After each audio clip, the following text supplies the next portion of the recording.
DeepCool AIO Review. DeepCool's current collection consists of both air and AIO cooling systems, along with computer cases, keyboards, PSUs, and various other accessories. We most recently reviewed the Budget AG400 cooler maker, which performed well in my testing. It features a newer pump and a redesigned CPU block, but of course, the latest CPUs require better performance, so let's test the LT720 against the Core i9-7900X.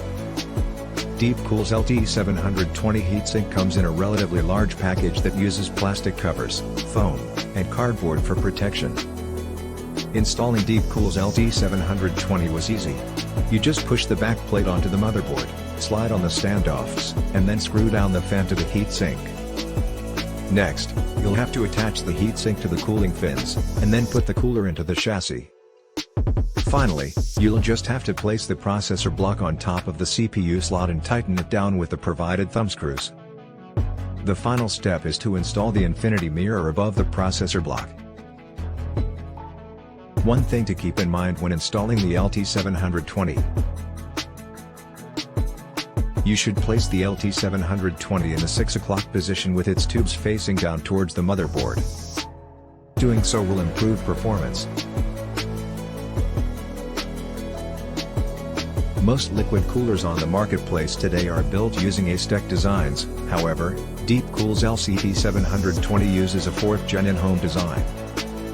It has new flow channels with an optimized skived copper block, coupled with a powerful 3,100 revolutions per minute 3-phase drive motor for strong thermal performance. The CPU contact plate for DeepCool's LTX720 case is copper and comes with thermal grease preloaded.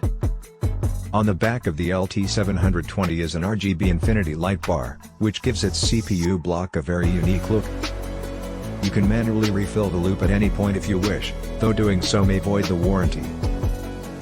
However, most likely, the warranty has already been voided by the point when you'd actually have to use the loop again. With its 360 by 270 by 27 mm dimensions, the LT720 has a volume of just 7 liters, which makes it one of the smaller radiators available. However, it should fit into most cases that have room for 3 120 by 120 by 120 mm fans. The bundle includes 3 120 mm FK120P3 fan modules. These are DeepCool's latest generation of PWM fan modules. They offer improved speed control, increased static pressure, and better airflow. The company claims that its PBT fans use high-grade materials so they're durable and last longer than conventional fans. They also claim to minimize vibration and sound by using shock-absorbing pads. On each fan from DeepCool, there are arrows indicating both the directions in the fans turn and the directions air flows through them. With older generations of processors, it was relatively easy for coolers to keep flagship models of CPUs within their thermal design points even when running demanding applications. However, this is not true anymore for current generation CPUs, which require extreme cooling or enable lower DDP settings if they're going to be able to run at full speed. With modern CPUs, heat dissipation has become an issue, but not because they're too hot. Rather, it's because they're too cool. Furthermore, Intel's i9 processor supports adaptive boosting technology, allowing Core i9 chips to dynamically boost to higher clock speeds when needed. This enables multi-core loads to run at up to 5.4 GHz if enough thermal dissipation is present. This is done by actively seeking out hotter temperatures. If the CPU detects that it is operating under the 100 degrees Celsius temperature threshold, it will raise its frequency and power consumption until reaching the safe 100 degrees Celsius limits.